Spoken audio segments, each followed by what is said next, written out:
The final war did not begin with the triumphant drums of liberation or the roar of cannons. It began with silence, a heavy, suffocating silence imposed by the complete awakening of Marshal D. Teach Yami Yami no Mi. The theory begins here. The battlefield itself, whether the rocky hives of Hakanosu or the shores of Laugh Tale, has been transformed into an environment where light itself is forbidden. But Blackbeard's darkness does something far worse than simply blinding the eyes. It acts as a spiritual gravity, weighing down upon the will of every living soul, suffocating and dampening the usage of Haki itself. In this nightmarish landscape, Roronoa Zoro stands isolated. The king of hell, who once dominated the skies of Wano, now faces his natural predator, Shiryu of the Rain. But forget the swordsman we knew in Impel Down. Our speculation points to the true terror of a Logia-like Paramecia awakening. Shiryu has not just become invisible to the naked eye. Upon awakening the Suk no Mi, he has transcended matter. He has erased his scent, his sound, and most terrifying of all, his voice. For a master of observation Haki, like Zoro, fighting Shiryu becomes a physiological impossibility. Zoro's entire combat style relies on sensing the intent, the breath of all things. But Shiryu has become nothingness. He is a void in space. There is no killing intent to detect, no spirit to track, until the cold steel has already severed skin and muscle. The combat devolves into a unilateral massacre. Zoro's King of Hell mode, once his ultimate trump card, now becomes his curse. The sword Enma is a demanding entity. It voraciously drains the user's Haki to code attacks in Conqueror's Haki. In a standard duel, this ends the fight quickly, but against an intangible ghost, it is suicide. Zoro is burning through his vital energy, swinging his blades against the empty air, while Enma furiously consumes his dwindling reserves. With every passing second, the environmental darkness and the sword's hunger leave Zoro slower, weaker. Deep cuts appear across his body, on his arms, his legs, his chest, without him ever seeing the origin. Shiryu's blade Ryu, likely bathed in a coagulating, paralytic poison concocted by Doc Q, ensures that the legendary resilience of the Roronoa bloodline is corroded from the inside out. The climax of this first chapter is the collapse of the Straw Hat's unwavering shield. Zoro falls to his knees. Crimson blood flows freely, disappearing into the black ground. He attempts to lift Wado Ikamanji to his mouth, but his arms tremble uncontrollably. Enma, sensing that the Haki reserves are dry, begins to try and consume Zoro's actual lifespan. He is empty. For the first time since his vow to Mihawk, defeat is not a distant possibility. It is standing right in front of him, invisible and laughing. The vessel is broken, void of its own strength, and it is exactly this hollowness that will allow the impossible to happen next. While the abyss swallowed the swordsman below, the heavens above were being torn asunder. This brings us to the second pillar of our theory, the metaphysical connection between the captain and his first mate. High above the gloom of Hakanosu, Monkey D. Luffy, in the throes of Gear 5, is locked in a cataclysmic struggle against the tremors of the Gura no Mi. But the Nika transformation is not merely a boost in physical strength. It is the manifestation of absolute freedom and heightened spiritual awareness. Even amidst the manic laughter and the cartoonish violence of his battle with Blackbeard, Luffy's observation Haki picks up a terrifying silence where a roaring fire used to be. He feels Zoro's voice flickering out like a candle in a hurricane. We speculate that Gear 5 possesses a secondary unexplored ability, the capacity to share the rhythm of liberation. We have seen Luffy turn inanimate objects into rubber and impart his will upon the environment. The theory posits that in a moment of pure, instinctual desperation, Luffy does something unprecedented. He doesn't just manipulate the ground or the lightning. He manipulates his own life force. The drums of liberation, doom da da da, are not just a sound. They are a frequency of haki that defies the natural order. Ignoring the darkness grasping at his ankles, Luffy reaches into his own chest, grabbing the very essence of his heartbeat, a concentrated mass of pure, white-hot spiritual pressure. He doesn't scream a command. There is no time for words. He physically hurls this fragment of the sun god's soul downwards, aiming blindly into the abyss where his right-hand man is dying. It is a gamble that defies logic, a transfer of raw mythical Zoan energy into a human vessel that is currently devoid of defense. The energy bolt cuts through Teach's darkness like a comet, a streak of blinding white crashing into the spot where Zoro kneels. This is not a gentle healing technique like Marco's Phoenix Flames. This is violent. It is an infusion of chaotic, divine power. When that white lightning slams into Zoro's back, it doesn't comfort him. It shocks his failing heart back into a rhythm that no human body should sustain. From a lore perspective, this moment represents the ultimate clash of concepts. Zoro, who has spent the Wano arc mastering the King of Hell style, drawing power from the depths of restriction and suffering, is suddenly forcibly filled with the energy of Nika, the embodiment of joy and boundlessness. The impact creates a shockwave that momentarily clears the poisonous mist surrounding him. Zoro's body convulses. His blood, stagnant from the poison, begins to boil. The demonic spirit within Enma, which was starving just moments ago, suddenly finds itself gorging on an infinite, unfamiliar power source. This isn't just a recharge. It is a spiritual hostile takeover. The emptiness left by Zoro's drained haki is instantaneously flooded with the volatile essence of the sun, setting the stage for a transformation that is neither human nor demon, but something entirely new. The moment Luffy's raw spiritual energy slammed into Zoro, the result was not salvation, but a violent internal cataclysm. The body of the swordsman became the battleground for two diametrically opposing cosmic forces. On one side, the remnant fumes of the King of Hell, a dark, heavy, grounding haki rooted in earthly suffering and the dominance of the self. On the other, the volatile, bounding, and liberating essence of Nika, a power that seeks to break all chains and defy reality itself. For a normal human, this mixture would be fatal. The conflicting frequencies of haki would tear the vessel apart at the cellular level. Zoro screamed, a soundless, guttural roar that vibrated through the battlefield, as his skin began to crack, leaking beams of pure white light. Enma, the cursed blade, shrieked in unison, vibrating so violently it threatened to shatter.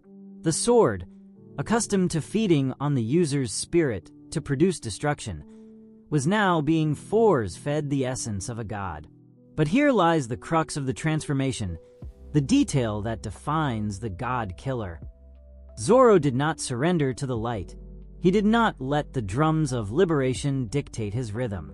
Instead, his indomitable will, the same iron resolve that once absorbed all of Luffy's pain in the Thriller Bark arc, acted as a vice. He clamped down on the foreign energy. He grabbed the intangible light of the sun god and crushed it under the weight of his own demonic ambition. He didn't become a god. He enslaved the power of one. The visual transformation was horrific and majestic in equal measure. The oppressive darkness of Blackbeard's awakened fruit was suddenly pierced by a cold, sharp radiance. The swirling green aura of the King of Hell turned inward, imploding, only to explode outward in a blinding silver-white column of fire. As the column dissipated, Roronoa Zoro stood revealed, but changed. The moss-green hair, his signature, had been bleached into a flowing metallic silver, standing wild and long, mimicking the ethereal nature of Gear 5, but lacking its softness.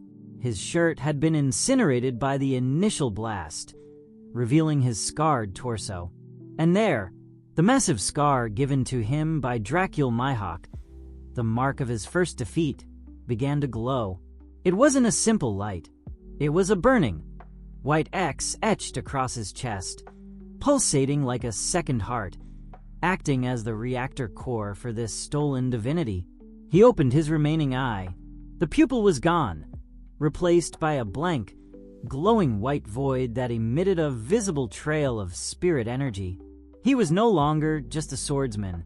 He was a paradox walking the earth, a demon clad in the raiment of a god.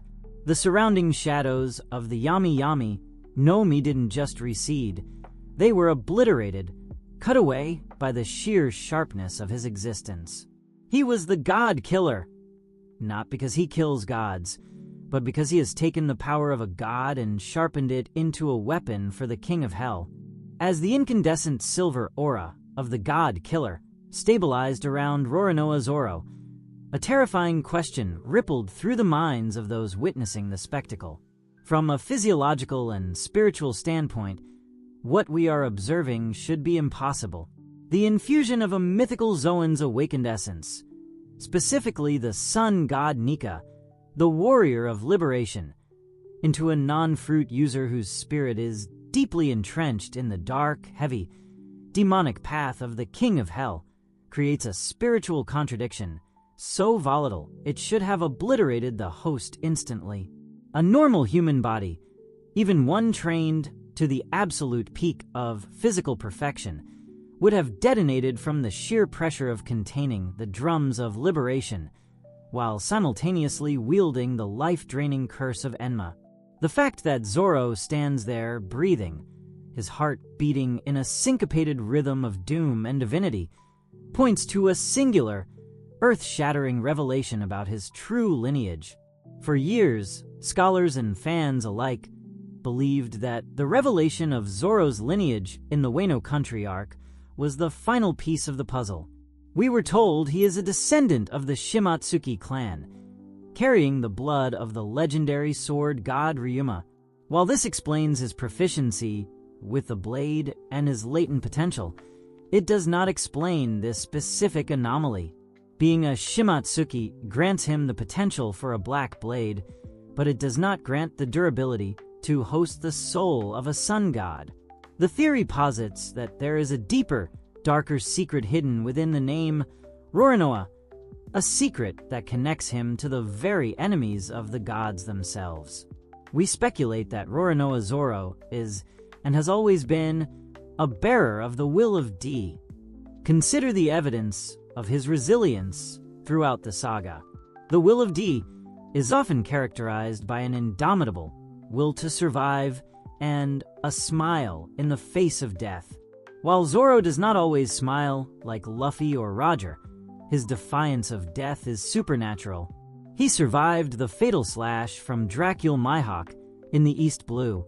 He absorbed the accumulated pain and suffering of an entire crew in the Thriller Bark arc during the Nothing Happened incident, a feat that Kuma explicitly stated would kill him. Most recently, and perhaps most critically, he faced the literal Grim Reaper in Wano and returned from the brink. This was not a hallucination, it was a trial. Zoro's soul has been tempered by near-death experiences so frequently that his spirit has evolved to exist on the threshold between the living and the dead. The D clan are known as the natural enemies of the gods. In this context, the symbolism reaches its peak. Luffy, the one who became a god, Nika, represents the D, who brings the dawn. Zoro, the god killer, represents the other side of the D coin, the D who subjugates the divine. By forcing the Nika energy to submit to his demonic will, Zoro is fulfilling the ultimate purpose of his bloodline. He is not borrowing this power, he is conquering it. Furthermore, looking closely at the transformation, the glowing white X scar on his chest serves a distinct function. It is no longer just a wound. It has become a seal. The Shimatsuki blood gave him the vessel of a sword god, but the will of D gave him the spirit of a demon. This duality allows him to act as the perfect counterbalance to Luffy. While Luffy's white form is rubbery, soft, and bounding, Zoro's white form is sharp, rigid, and lethal. He has become the shadow of the sun. The lore implication here is that the Pirate King requires two wings to fly. One who embodies the joy of freedom, Luffy/Nika, and one who bears the burden of judgment, Zoro/God Killer. This transformation confirms that Zoro's destiny was never just to be the strongest swordsman. That is a title for mortals. His true destiny, written in his hidden lineage, was to become an entity capable of cutting through the very concepts that bind the world: fate, luck, and even the intangibility of the void itself. He stands now not as a subordinate, but as an equal to the sun god, the only man in history capable of wielding the fires of liberation through the cold steel of a blade. Here is Part 5, the final chapter, written as a massive, continuous, dark, and highly detailed narrative script in English.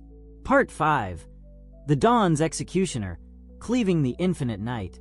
The transformation is complete. Roronoa Zoro, now the God Killer, stands as a beacon of terrifying silver light amidst the suffocating void of Hakunosu. The final phase of our theory centers on the execution of power. How does a swordsman cut something that does not exist? The answer lies in the fundamental nature of the energy Zoro has subjugated. The drums of Nika represent absolute freedom, a force that ignores the laws of physics. By fusing this reality-bending freedom with the disciplined, lethal intent of the sword god, Zoro has evolved beyond the need for traditional sensory perception. He no longer needs to see Shiryu. He simply dictates that Shiryu must be cut. The atmosphere on the battlefield shifts instantly. The oppressive gravity of Blackbeard's Yami Yami no Mi, which had been crushing the spirits of the rebellion, is violently repelled by the sheer sharpness of Zoro's aura. It is not a gentle pushing back of the shadows. It is a severance. The air crackles with white lightning as the God Killer takes his stance. Wado Ikamanji in his mouth, Sandai Katetsu, and Enma in his hands. All three blades are no longer coated in the black sheen of armament or the green flame of hell. They are enveloped in a blinding, jagged white luminescence. This is the pinnacle of Haki, the physical manifestation of liberation applied to the art of killing. Shiryu of the Rain, lurking within the subdimensions of his awakened invisibility, feels a sensation he hasn't experienced since his days in Impel Down: primal fear. For the first time, his awakened form offers no safety. The light radiating from Zoro isn't just illumination. It's a truth that burns away deception. The invisibility begins to flicker. The void where Shiryu hides is being forcibly rejected by the world because Zoro's will, amplified by the sun god's power, refuses to acknowledge a place where his sword cannot reach. Zoro moves. It is not the high-speed blur of Saru or the burst of movement we are used to. It is an instantaneous displacement. One moment, he is standing still. The next, he occupies the space where the darkness is thickest. He doesn't swing wildly. He performs a single synchronized motion of all three blades, a technique that transcends the 3,000 worlds. Santoryu Oji, Kamigoroshi Byakuya no Zengiki, three-sword style secret art. Godslayer, slash of the White Knight. The attack does not produce a flying slash of wind. Instead, it creates a linear fault line in reality. A massive vertical plane of white energy erupts, bisecting the battlefield from the earth to the dark clouds above. The silence of the abyss is shattered by the sound of glass breaking on a cosmic scale. The effect is immediate and catastrophic for the Blackbeard pirates. The awakened dimension of the Suk no Mi is shattered. Shiryu is ripped from the void, his invisible form forced into tangibility, blood spraying from a massive, glowing wound across his chest that mirrors the X on Zoro's own body. But the attack doesn't stop at Shiryu. The slash continues upward, carving through the artificial night created by Marshall D. Teach. For the first time in hours, a single ray of genuine sunlight pierces through the gloom, illuminating the devastation. This moment confirms the ultimate role of the God Killer. While Luffy brings the dawn by rising like the sun, Zoro brings the dawn by slaughtering the night. He is the executioner who clears the path. As the white aura begins to fade, leaving Zoro standing amidst the dissipating silver mist, steam rising from his scarred body, the message to the world is clear. The right hand of the Pirate King has not just defeated a Titanic captain, he has cut the concept of invincibility itself. The wings of the Pirate King are fully spread, one made of joy, the other made of judgment. And in this theoretical climax, Roronoa Zoro proves that even if the world is plunged into eternal darkness, his blade remains the one thing that will always shine through. Here is Part 6, the final epilogue and aftermath analysis, written as a massive, continuous, dark, and highly detailed narrative script in English. Part 6. The Price of Divinity, the Return of the Reaper. The slash that bifurcated the heavens above Hakanosu did not merely leave a scar upon the island's geography. It fractured the very power structure of the world. However, the moment the blinding silver radiance of the God Slayer technique dissipated, the cruel reality of human biology came to collect its insurmountable debt. This sixth and final chapter focuses on the immediate biological collapse and the terrifying global implications of the brief moment a mortal man wielded the power of absolute liberation. The instant Shiryu fell, defeated and exposed, the metaphysical tether between captain and first mate was violently severed. The energy of Nika, volatile and divine by nature, cannot permanently inhabit a vessel that lacks the elasticity and mythological resilience of an awakened Zoan fruit. The exodus of this energy from Zoro's body was as violent as its entry. The ethereal white glow that had clothed his hair and blades did not fade gently. It was expelled in a catastrophic burst of superheated steam, rupturing blood vessels and tearing through the swordsman's newly healed skin. Zoro, who seconds prior appeared as an untouchable deity, collapsed. But this was not a fall born of simple weakness. It was the structural bankruptcy of a vessel that had contained a supernova. The smoke rising from his scarred torso was not the whimsical, cartoonish vapor that surrounds Luffy in Gear 5. It was the smoke of flesh burned by the friction of spiritual pressure. The glowing silver X scar on his chest instantly darkened, turning a deep necrotic black, a permanent brand signifying that he had touched the forbidden and survived. Enma, now gorged on a quantity of haki that would take centuries to accumulate naturally, entered a state of deep dormancy, its purple blade becoming opaque, cold, and heavy as lead, refusing to be drawn. In this heavy silence following the battle, the theory expands to the reaction of the world's apex powers, a crucial element of Eiichiro Oda's world-building. Far away, perhaps aboard the Cross Guild's flagship, the hawk eyes of Dracul Mihawk would widen imperceptibly. For the first time, the black blade Yoru on his back would vibrate not out of challenge, but out of recognition. Mihawk, who has long awaited someone to surpass his former rival Shanks, would sense a disturbance in the equilibrium of the world's swordsman. He would realize that Zoro has not walked the path of softness or pure technique. Zoro forced his own soul to become a black hole capable of swallowing and redirecting the light of a god. This recontextualizes their inevitable final duel. It will no longer be simply the strongest black blade versus the challenger, but rather the perfect order, Mihawk versus the liberating chaos, Zoro, the god killer. Simultaneously, the figure of the Grim Reaper that Zoro glimpsed in Wano gains a harrowing new significance. That was no hallucination. The theory suggests that by activating the God Killer mode, Zoro effectively died for those few minutes. His will, the will of D hidden in his lineage, kept his body moving purely through obstinacy and duty.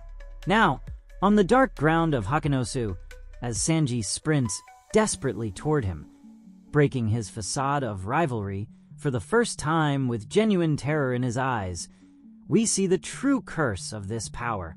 Zoro is not merely unconscious.